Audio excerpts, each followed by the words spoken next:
other items on a single device, all in a matter of seconds. For the first time, checks, currency, and related deposit documents can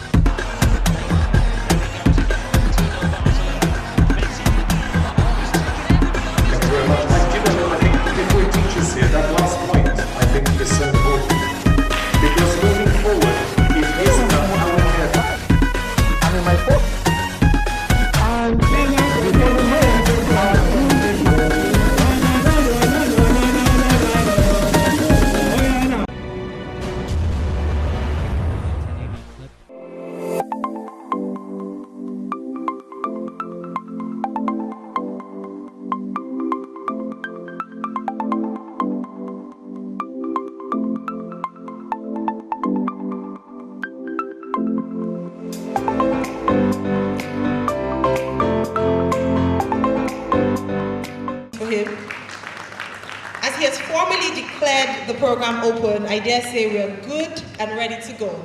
Again, I'd like to formally welcome us all to the Women in Marketing and Communications Conference and Awards 2019. We're immensely proud and we're excited to present to you another edition of this very laudable project powered by Brand Communicator, headed by Mr. Joshua Ajayi, who is the publisher, editor-in-chief at Brand Communicator. We'd like to welcome you very specially. Thank you very much for honoring our invitation, and thank you for thinking this important enough to come out to have discussions with thought leaders in the area of brands and communications.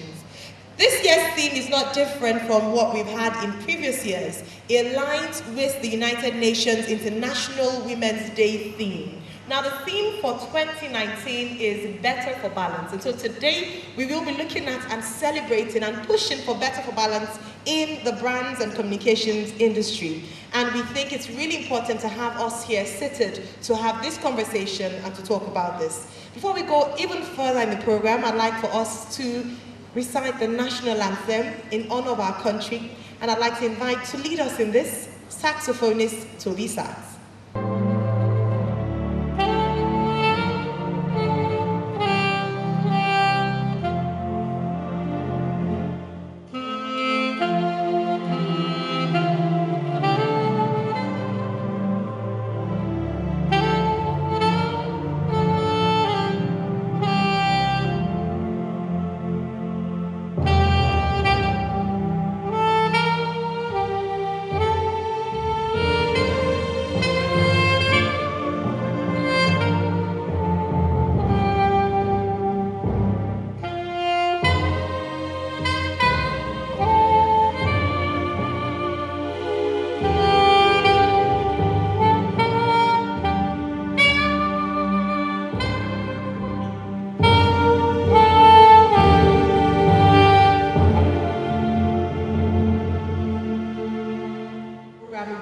With different achievements of women. We're particularly excited to be honoring some outstanding women in this space. And so later on this afternoon, please do not be in a hurry to go. We will have the award ceremony straight after the conference.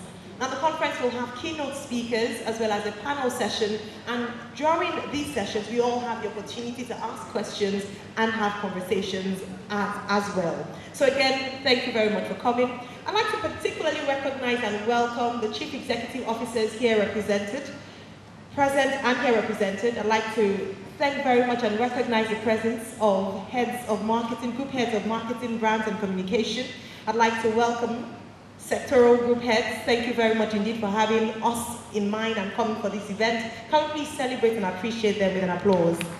Thank you. Would love to see them come back next year, so please help them to celebrate a bit louder. Thank you. And also bearing in mind that they were possibly the first people to come here, please give them a louder applause. Thank you. Leaders lead from the front, and they have exemplified that today by coming in early, and we do not take that for granted at all. Thank you very much indeed, and thanks for your patience as well. We are very grateful. And I think for many women who came, because let me just boast a little and say the women heads came even earlier. And oftentimes they say that women take more time getting ready, makeup, hair, and all that. But today we are debunking that myth because it is a myth. And every day we seek to show you that women can definitely better the balance. Because even when it comes to timekeeping and punctuality, we're number one. Please celebrate yourself, being a woman here. We'll be recognizing some women who have made a mark in the brand and marketing communications industry. The journey of Wika from the day of conception till today has not been easy, but God has shown us mercy every step of the way. At this point, I wish to thank our speakers and panelists facilitating sessions today. Without your willingness to share your wealth of experience and expertise, today's robust engagement will not be possible.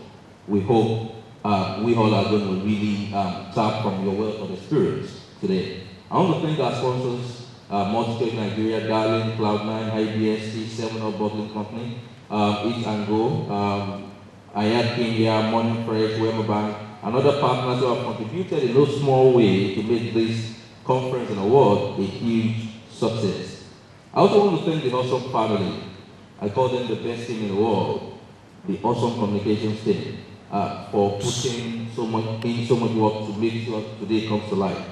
I welcome you all again and urge you to sit back, relax, and have the roller coaster of experience that will positively remain indelible in years to come.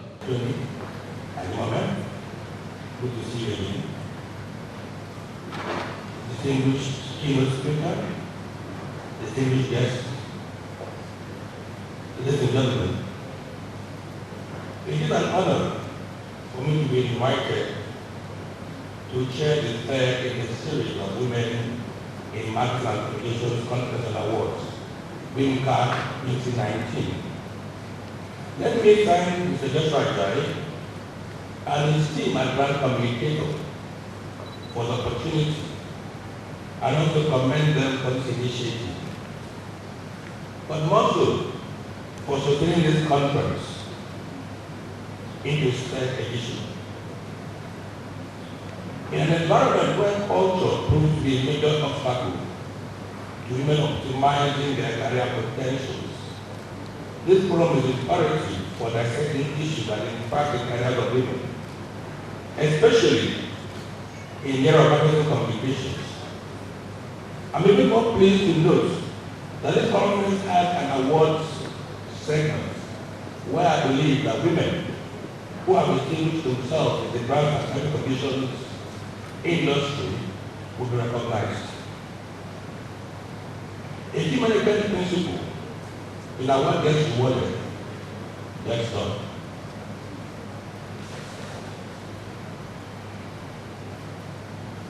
Recognizing women who have distinguished themselves despite huge challenges will certainly inspire the next generation of professional women to go even further.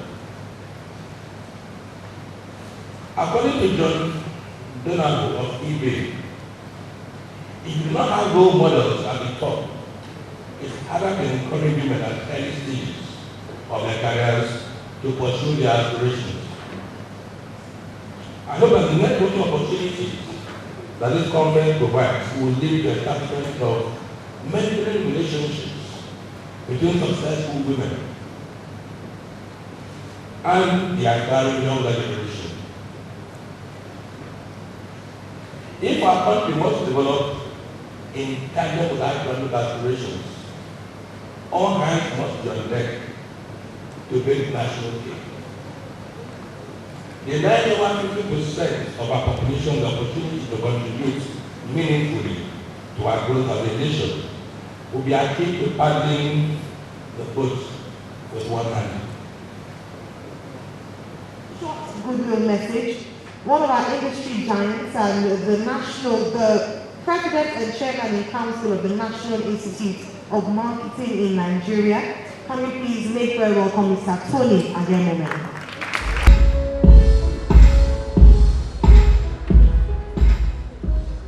Okay.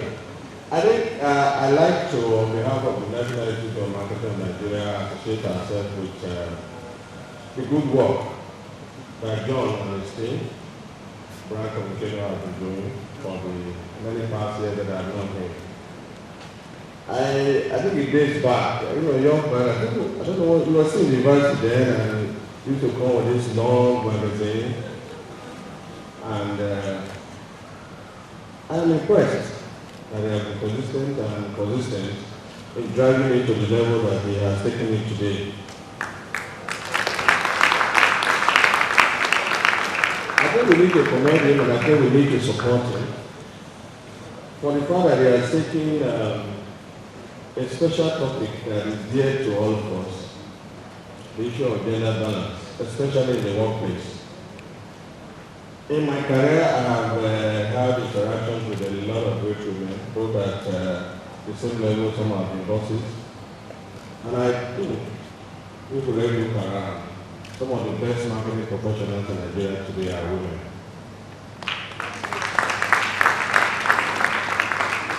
And I'm going to do something a little bit unusual, and I know the men here are very few, but you really have to stand up now.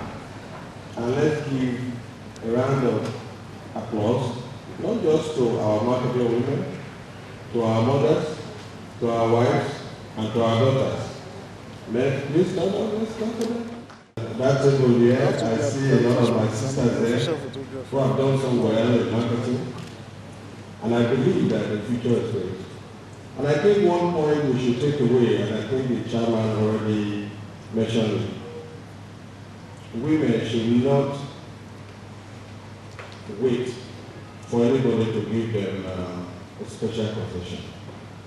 They should fight for what belongs to them. They should work as hard as the men. Yes, there may be issues and challenges, but the truth is that, let's be realistic about it. At the end of the day, Mr. Obe as a chief executive has the bottom line to deliver at the end of the year. So he's not going to say because you are a woman, therefore, we present that as an excuse for not delivering. So we must work hard, and the men, we should not give excuses. And the men should not discriminate. There is absolutely no reason for any chief executive or any man in the workplace to discriminate against any woman, because they work as hard as they do, and they can perform as hard as the men are doing. Once again, John, Joshua, the problem I have always is that how come the Ajais are always publishing? Joshua deal with furthering the cause of women, especially in this industry. I will always love to be part of it. And that's the reason why, despite my very tight schedule, I made every effort to be here this morning. I'd like to keep it brief. It's just a goodwill message. So I'd like to congratulate you. Joshua, I'd like to also congratulate all of us that are here this morning, because I think we are witnesses to something that is great, that is still evolving. In the past, the way that I think women in the workspace have always been viewed and related with has been a bit condescending. And over the years, even people like myself have had to evolve and come to terms with certain realities, some of which I think have been expressed here this morning. First, that in the workplace you find that women, and this is not to put the men down, have a little more integrity than women. I thought I'd get a round of applause for that. The second thing has to do with the diligence, all right, and the conscientiousness that women bring to work. And that's with the fact that whether they are single or married or in a relationship, whether they are expecting, whatever status they are, women learn to multitask. They go through a lot, and they still bring a lot to the workplace in terms of the end results that they achieve at the end of the day. So I like, again, like I think that it was done before, like we should give a round of applause to the women. I think we've come a long way to an experience that a friend of mine had many years ago in Ghana. He was running an agency, and in that agency there were 24 women who worked in the agency. And at a certain time, 18 of those women got pregnant at the same time. All right, so this is many years later. All right, it's time for us to go into our very first session for today. And I'd like to introduce our keynote speaker who will be leading the conversation around this. It's Innovating for Change, Contemporary Trends in Marketing to Women. Our keynote speaker was named Chief Executive Officer of MultiChoice Nigeria after serving as Managing Director for 7 years. Under his leadership, MultiChoice rolled out owned channels in 3 local Nigerian languages, introduced a low-end, mass-focused digital terrestrial pay TV, supported Nollywood, the country's film industry with annual film budgets of up to $35 million, a multi-layered talent academy, and a Pan-African Oscar-styled Viewers' Choice Honors event, Africa Magic Viewers' Choice, AMVCA. A well-praised initiative called Sabi Men has seen over 10,000 youths recruited and taken off the streets in a country where over 33% of the youth population are unemployed. Good morning, distinguished ladies, and for today, to a much lesser degree, gentlemen, and welcome to everyone. I think, as the publisher said, I tried to run away from speaking here. One, because I thought, okay, this will be strictly for women. And I'm a bit worried I'm the 4th man to come on stage here. So, but then I looked at the program just before I came up, and I saw that it's really about saving the best for last, because I see quite a lot of sessions after now that would involve a lot of women. So I think first thing I wanted to get out of the way is, and when they asked me, I really got worried. Why me? Why was I asked as a man to do this? I went back and looked at my wardrobe. I thought maybe I've been wearing too much pink or something, and that's why there's a bit of confusion. But first, that wasn't the case, because I didn't find a lot of pink in my wardrobe. But then I thought, okay, I was born on the 8th of March, and that's the International Women's Day for the men who don't know. So maybe that also, was part of the reason. And then I thought, and I had a chat with my wife. I said, maybe it's really because of the wonderful lady I'm married to and all the support I get from her, so maybe that's why I've been picked. But also then I thought, okay, we have a peculiar case in MultiChoice in my company. And I think we've got a 51% to 49% women now. And on the executive management team, it's 50-50. So really, we are trying to survive in MultiChoice as men, because I think the women are running us out of the organization. So I think if I put this all together, I think maybe it's a mix of everything I've said that at least gives me confidence that I can stand, here today and try to say a few words. So, I'll spend, a short while, and I think it might be a bit lengthy address here. I'll try and read through it and make a few, comments where I can. First, the theme. I think we just went straight and decided to work with balance for better.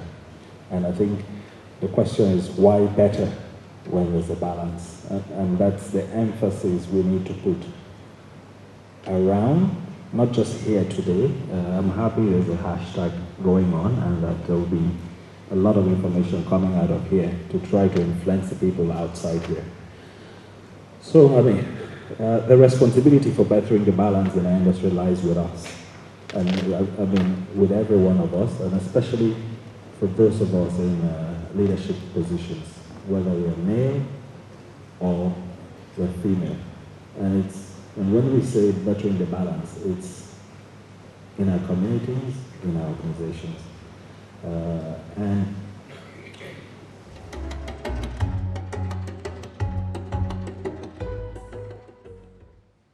good morning. Good morning, the few gentlemen here today. Gentlemen are quiet. Good morning. Unfortunately, I'm the 4th male to come up. So the fifth. But I guess in the next few minutes, the panelists will be here. My name is Tunde Mabanku. I'm not Ademola Adebishe. I head finance and strategy in Wema Bank, working directly with the CEO. He's prepared some very long speech, but I'll cut it short and just go straight to a couple of the key points. I think a number of the last discussants or presenters have already highlighted some of the key issues. But for me today is to talk to you guys. So it's not men recommending, men suggesting, it's how do we as a team or we as a body of people start making the key changes going forward. If you check this brochure, the document I was given, on page 4, there are some interesting statistics. The bottom, I think the bottom left of page 4 on insights. Number of female CEOs, the top 4 out of top 20 AAN members, 10 media agencies, a number of interesting statistics. But you can start seeing the gradual changes. Chief marketing officer roles are largely dominated by women. I don't know why, but in the last few years we've seen that evolve. Traditionally, what you see for women is things like company secretary. So you go look at the bank or look at an organization, company secretary, a woman, legal advisor, woman. Started seeing changes. Communications industry, brand and marketing, increasingly dominated by women. Another interesting one has been the area of sustainability and governance. So you start seeing a lot of head of sustainability women, head of governance women, and you start asking, why is it this long-term strategic thinking, longer-term jobs that are being given to women, and why not men? Can't men do sustainability? Can't they do communication? But that's to see that women do it a lot better than men. Women tend to take the longer-term view. So if you put me now as head of sustainability, it's what are the quick wins, what are things we can do. But you put a woman there, she thinks 5 years, she thinks 10 years, and then you start seeing the changes. So are we together so far? Okay. In fact, we've been begging and praying that we should make a woman the Minister of National Planning. You agree? So maybe, just maybe, they'll listen to her plan better than the other plans that we've had. Hope nobody's here from presidency. Okay, I think everybody has commended Mr. Joshua Ajayi for putting this together, and I really also want to put my word to commend him. And then go just a couple of points to share with the team today. Talking about the history of communication, the history of brand and marketing, and like somebody mentioned the Bible, one of the first marketing acts. But if you go through history, you see that even it dates way beyond BC, especially in terms of branding. In those days, people used to brand animals, used to brand some work tools, just to show that this is mine, I own this. And increasingly people started seeing branding works, communication makes an impact. And then it all of a sudden became a major field, a major occupation where people study, go to school to get degrees and transit. And we've seen that evolution over the... Hi, hello. Good afternoon. Good afternoon. You look nice. Thank you. So, can you introduce yourself? Okay, my name is Ebele, the flutist. Okay. I'm the first female professional flutist in Nigeria. All right. Do you think gender inequality has affected the careers of females in Nigeria so far? Somehow it has, and that's the reason why this program is being held. Like when I talked to some of the convener of the program, they said because of the gender policy, most women are complaining. So putting a program like this, we want to involve the society, the community, to know that women are out there doing things. Okay, for example, I'm the first woman doing something that is different. So, and so many are there like that. So the more the voice, the more it's easier, the more it's better for us to achieve and know that women are there in Nigeria and are doing things and are not prominent. Yeah. So how has the marketing and communications industry in Nigeria improved over the years, especially with the coming of social media and digital marketing? Yeah, we have actually improved. I must say we have improved with social media. Social media is making a lot of mark. I can remember last year when the presidency talked about social media. So for the president to talk about something that involves social media, it shows that we are really taking up social media. And so, but the effectiveness of it, to use it for the purpose, that's what we should handle more.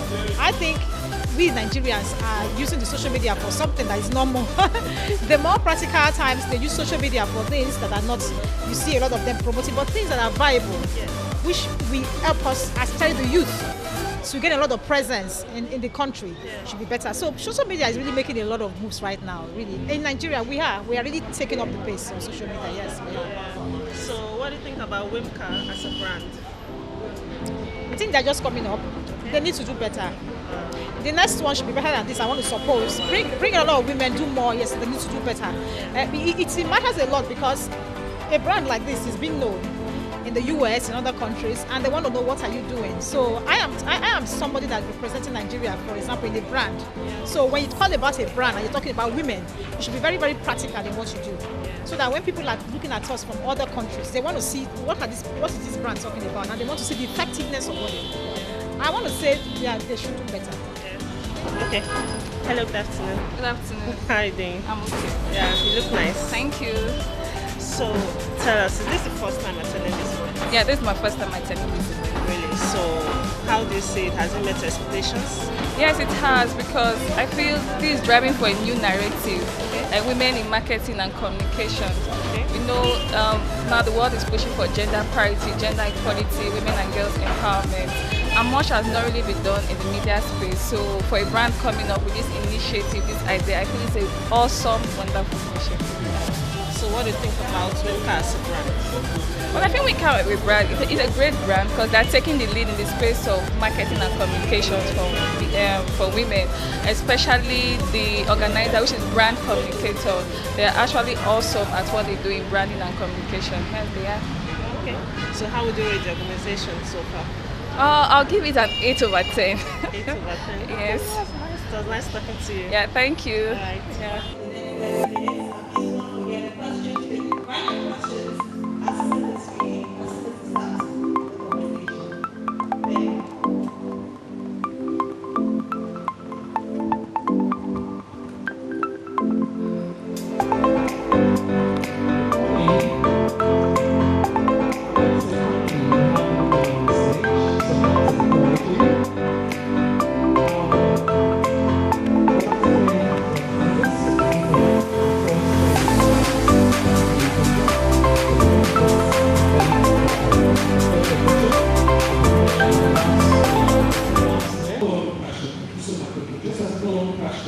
You had mentioned the fact that sometimes women buy an impulse, and then some other times we take our time, to make that decision. So what motivations and trends are actually shaping how, one, we buy, and two, how we're being marketed to? Nowadays, I think the first thing now is the technology is helping a lot. When you talk about technology, you're talking about the social media.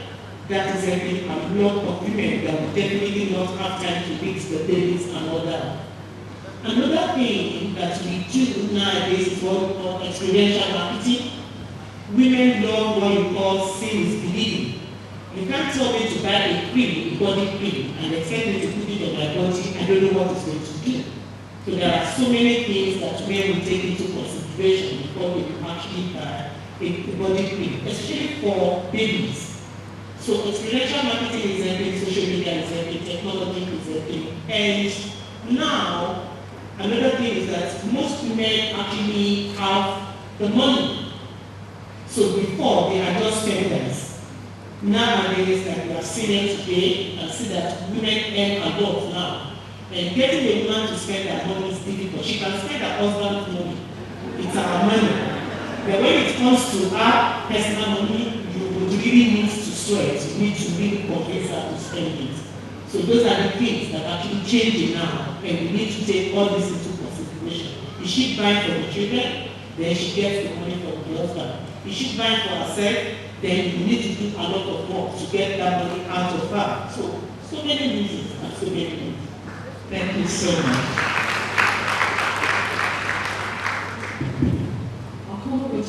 today. I would like to ask about digital, because we can talk a lot about what the things that are driving how women are being marketed to. And I mentioned that social media and digital is one key channel. Now, we've also noticed that just as the conversations that happened this morning, that there has been an increased interest, even by corporate organizations, because they've seen the role that women play in the organizations and how they also make decisions, buying decisions. Now, in your experience and being the person in charge of marketing and content standing IBTC, how does your organization leverage digital to reach and connect with this demographic? Thank you. Before I would say anything, I would also say thank you to Joshua for the consistency in just going after promoting the Women Talk and driving brand exposure through Brand Communication Magazine and the events that put together. Well done. Thank you. Thank you very much. Okay, let me answer the question. So I think that as an organization, what we do is, I think we've just been very fortunate that we're a holding company. So what that does for us is it gives us many eggs with which we can engage with our various products through our subsidiaries. So the role that digital plays in this sense is that, okay, so I think that digital actually helps because we all know what the future really is. Data is king.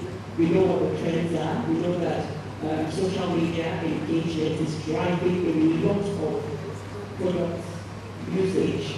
So what we do as an IBTC is not really, we look at the life cycle of each consumer, and now we're talking about women, and looking at the impact they make within their home, within their workspace or their businesses, and then we create our communications to drive that. I think, take for example, we had some promotions during the flood period, and talked about our insurance brokerage and just reminding consumers generally. So the communication side of us just reminding consumers generally about the need to remember that this season is rainy season. What are you doing about it? Guess what? By the time we pull data from the back end, it was a lot more women making those inquiries to say that, is it just the home? What about my items in the home? Can I actually insure it? So we realized that really, just looking at the statistics, a lot of the women are asking more questions about how to invest, how to save, how to insure, and the like. So I think that as an organization, we basically plug into that by just ensuring that our communication, the style in which we speak, are not very stereotypical, you know what I mean, where we're not making sure that it's pink or purple or whatever. What it is connect the younger girls with older women and telling them that it could be absolutely anything that they set their hearts to become. Now, on the back of that, I then want to ask you, what you've explained concerning psychography, how then does it affect the product itself, the pricing, the way it's being distributed, and of course even how it is being promoted? With the examples you've given, using that as an example. Very good question. I also think beyond communication, at the end of the day, as marketing professionals, we're always responsible for the numbers. And sometimes it's very difficult to measure some of these other things that have been driven as results.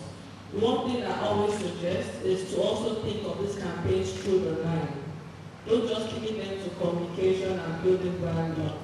How can you take these campaigns below the line into training? Packaging is something that we don't maximize enough as marketing professionals. Packaging is the cheapest form of advertisement.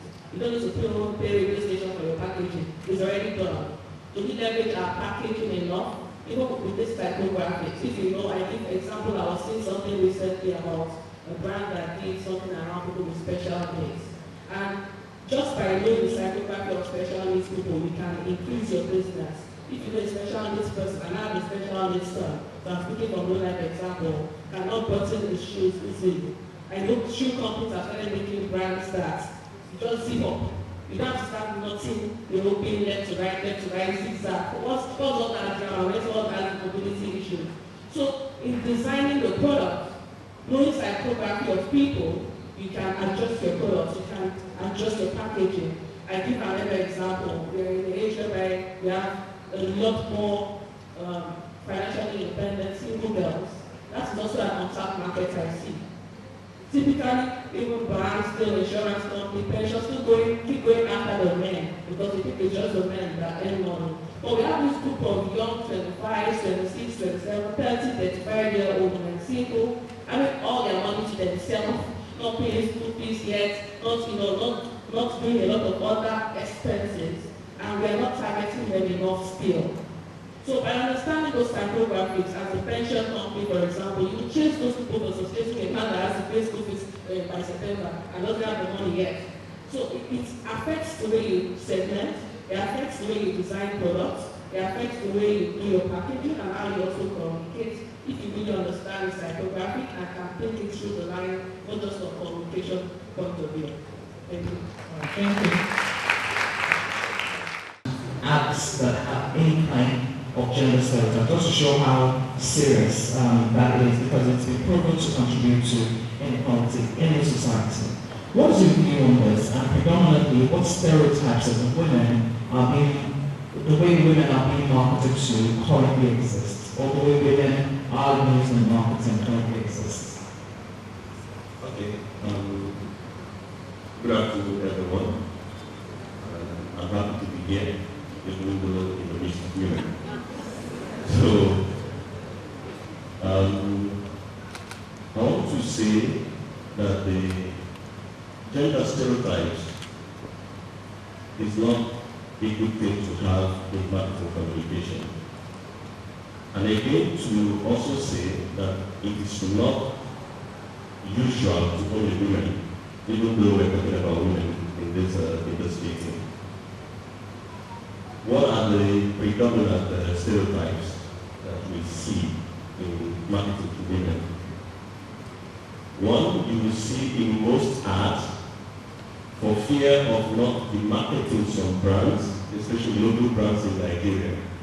You see situations where women are used or stereotyped as domestic obsessive. People who are always running around doing chores, cleaning houses, doing all manner of domestic things. And then I ask the question, is it only women that do chores at home? And there are things that men also do. So why are women so stereotyped to these domestics to a point that they are seen as being very obsessive about it? So you see this in most advertising that we see in Nigeria. And like I said again, for the decency of not mentioning names, we can also see this mostly in some seasoning ads in Nigeria, where you see women stereotyped as superwomen, doing all manner of things, and then the male folk are either sitting down at the table drinking or doing something different, and then the woman is the one that is doing everything. And then we ask, are there no roles for men other than sitting down and demanding for food and drinks at home? And why are women so stereotyped in this manner? And then again, you also see another dominant stereotype about women tagged as selfless nurturers. They are always the ones that takes care of the home. They take care of the baby, they take care of the man, they take care of the woman, they take care of everybody. And then you see them running around, they breastfeed the baby, they take them to school, you know.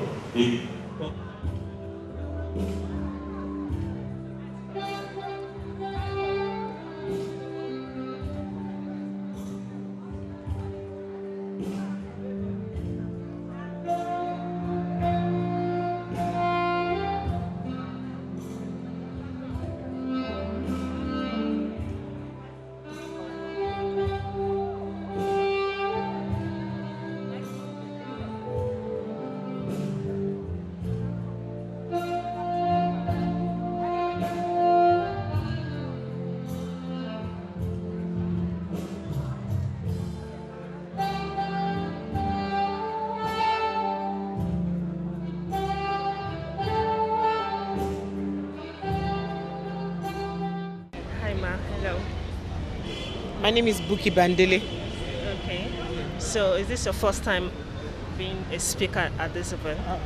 No, definitely not my. This is for this event, yes, but I mean, a speaker in other events. Okay. Yes. So can you tell us what you feel about this brand, the WIMCA conference? I think WIMCA conference has come to stay. That's what we should know. The world is moving. Nigeria cannot stay behind.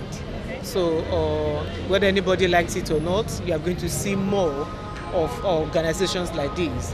And especially WIMCA has been able to establish itself, tailoring it after the world event is actually the most important thing.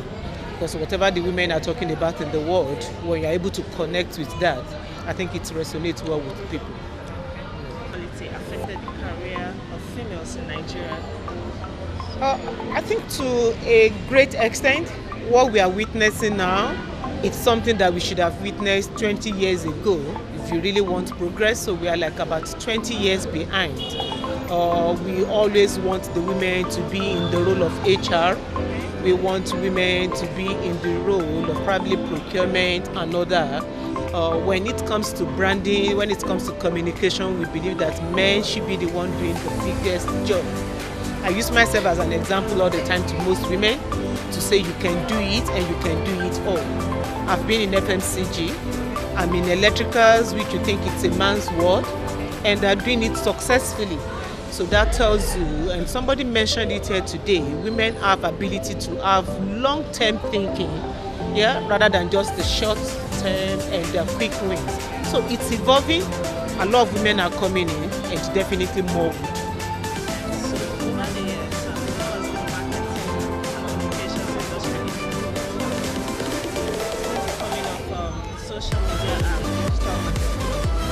In terms of the social media, I would look at it and digital marketing from the angle of how do we communicate more to women now? In most cases, people now use stories. Storytelling is more now. Pictures are more.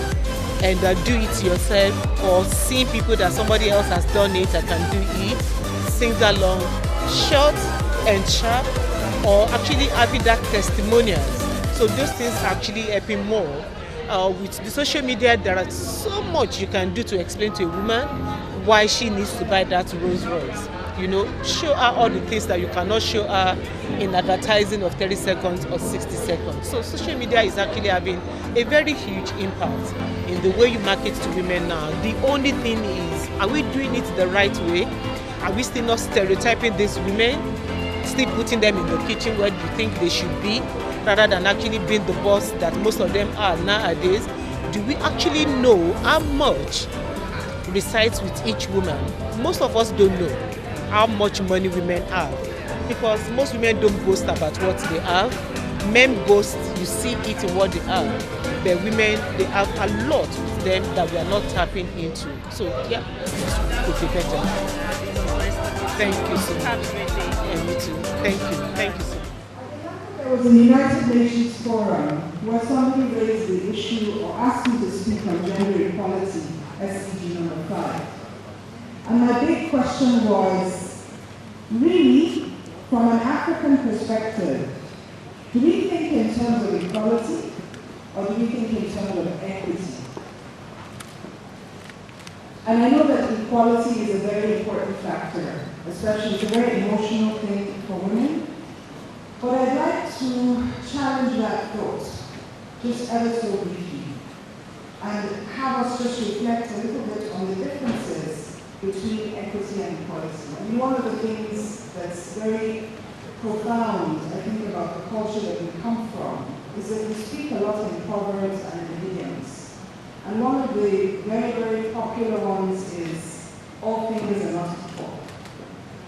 Now, some people think that that may mean, well, you know, settle for where you are, just manage, right? If you ask my kids, my worst word is compromise. I hate compromise. And I know hate is a big word and one shouldn't use it, but compromise to me is lose-lose. And very often in marriage, what they say is, well, you have to compromise. or you have to manage. I don't believe in that. I think that partnerships, everything must be win-win. And when you start accepting compromise, it means you're willing to lose a little. Whereas if you dialogue long enough, you will find a win-win. And so when I say all fingers are not equal, it doesn't mean that, well, not everybody can be at the top. All it means is that we need to start from where we are and who we are and what is important to us. And actually, in terms of that journey between men and women, it's very interesting because the world has shifted. And whether you like it or not, what women have always held to be comfortable is now what is the norm. And so there is already a balancing. But it's not a power balancing, it's an understanding balancing. So that's what I want to work through. So if I go back to the slide before, I chose a circle on purpose because I find that we think in terms of circles. So whereas, I'm from two backgrounds. Half of my background is talking on the time. Half of my background is European, actually very specifically German. And people think of the Germans as engineers and very time conscious. And the other half of my background is very proudly Nigerian. So I have an Italian colleague actually at the office. And he likes to remind me that I'm not 100% Nigerian. Because he says, if you own Nigeria too much, there's some good in the European side. But when I was growing up, I saw so much that conflict and the compromise between one side compromising to the other, that I decided at a very young age that I was Nigerian, and I didn't want to be anything else. And so, maybe he's right, maybe he's wrong, but one of the things I learned about Nigerian culture versus my German side is that the Germans were very linear. It's so stereotypical. So it's risky to say that, because it sounds like I'm saying, don't do anything as a woman, be a mother. But I think what I'm saying is, do what you love, and do everything else anyway. So if you look through everything on my CV, the most important thing is that which gives me the greatest joy, and that's these two young ladies. Thank you for that.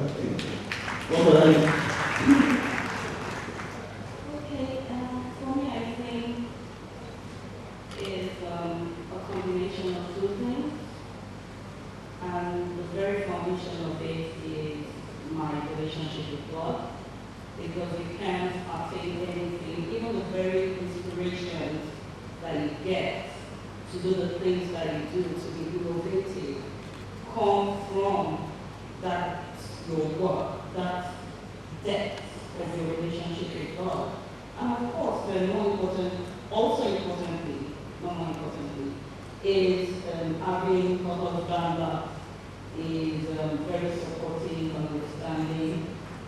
So being a male champion for female success, that is what he is. Thank you for that. I describe myself as a woman of many parts. I like to look at myself as a young actor. I'm a mother, I'm a businesswoman, I'm a doctor, I'm a educator. I just know that I'm a chief. Then I also am a student because I like to learn perpetual student. What would I also say? I also believe in supporting women. I believe in Oncology 101. I honestly believe that for women you have to study, doctor, or this is one version of the study of husband matters. It's called Oncology 101. So you have to balance everything. So I don't know how else you want to do. I don't know, as a brand person, what I've learned is that build your own brand, and then you can build your own life. So I thank God that I believe that you can do anything you want, but try your best to be the best you. Fantastic, thank you. Carol? Thank you. So looking at my profile, you wouldn't believe that I didn't start my career in communications. If my path had taken another turn, a different turn, I might not be in this conference as a woman in communications. I started my career in HR, and then just by chance I became interested in public relations at the time. So yeah, that's it. Thank you, Carol. I tried to go above and beyond to learn more about God. And then, just like the last speaker just said, I started off as a chemist and ran into branch management and state tools. So those ones won't find my bad. Thank you. Thank you, sir. So, looking at the inequalities women face in the workplace that limit advancement, can you tell us what do you see as a connection between the struggle to maintain balance and this whole breaking the glass ceiling conversation? What progress have you made in your organization? I think that first of all, the way society is structured, there are biases. So already as a child is born and the child is growing up, the child grows being taught all of those biases. So thinking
Thank you.